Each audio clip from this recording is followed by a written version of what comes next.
lots harder than learning new ideas. Unlearning the old ones that get fixed in our heads that don't match new evidence. Maybe you think that space acts like a huge invisible fixed framework in which events take place. Or you might believe in the unquestionable authority of clocks, as if there were one super clock that marks time for the whole universe. But sometimes there is new evidence. Meet Raph. He has his own view of the world. He looks out from his own frame of reference. It's a bit like an invisible box that follows him. Maybe a frame of reference is like an elevator, a lift, moving up or down steadily without accelerating. Inside, you can't tell that you're moving until the lift changes speed and the little light says that you're arriving at the 31st floor. It's easy to forget that there are 30 floors of air just below your feet. And it's easy to forget other frames of reference, such as that of a lift going the other way, or the whole building which is fixed to the earth, so shares a frame of reference with the whole planet. Another planet, such as Venus, has a separate frame of reference.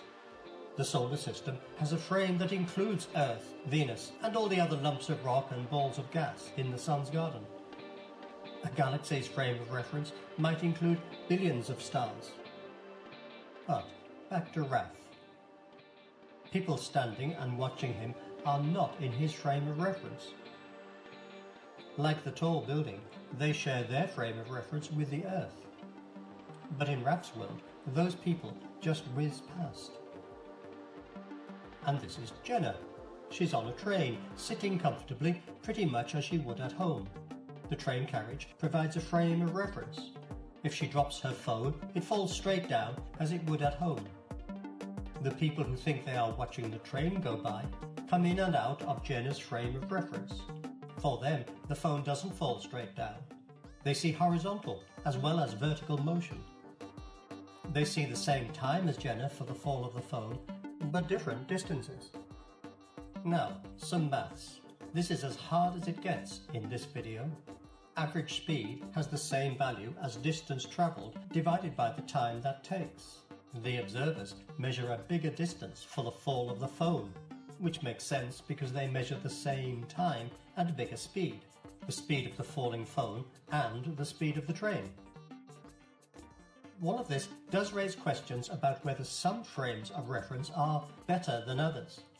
And is there a single universal frame that's the best of them all?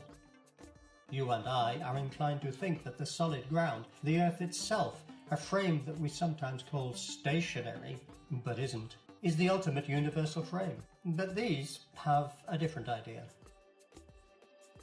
Back around the time your great-great-grandparents were born, scientists were very interested in the speed of light. They knew that the speed of light was one of nature's basic fixed quantities, a fundamental constant. Physics describes physical nature, so physics depends on observation of nature. A good way to work is to think of a hypothesis, and then say, if what we think is correct, then we should observe phenomenon X. Then you can check whether you can see this phenomenon. If you do, it supports what you think. And if you don't see X, then that suggests that you think incorrectly. So then it's time to do some unthinking and start again. A hypothesis in the late 1800s was that there was a medium which they called the ether, filling all of space, allowing light to travel, just as air is a medium that allows sound to travel across a room. We can imagine little bursts or pulses of light.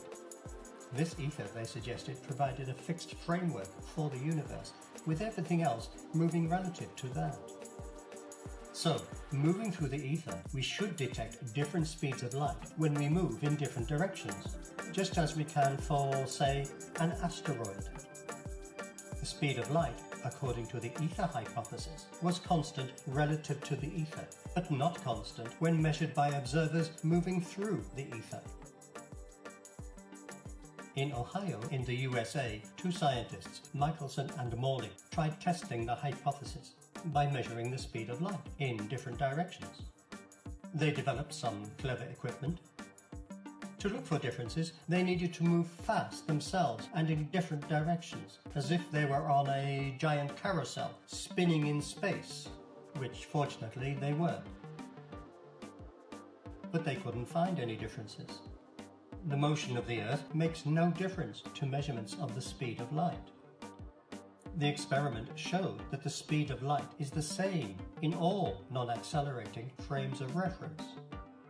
If Raf tried to measure the speed of light, he would get the same result however he moves. On a little car, on a super-fast spacecraft, or however the source moves. It seems that light doesn't behave in the same way as physical objects, such as falling foams, asteroids, jets of water.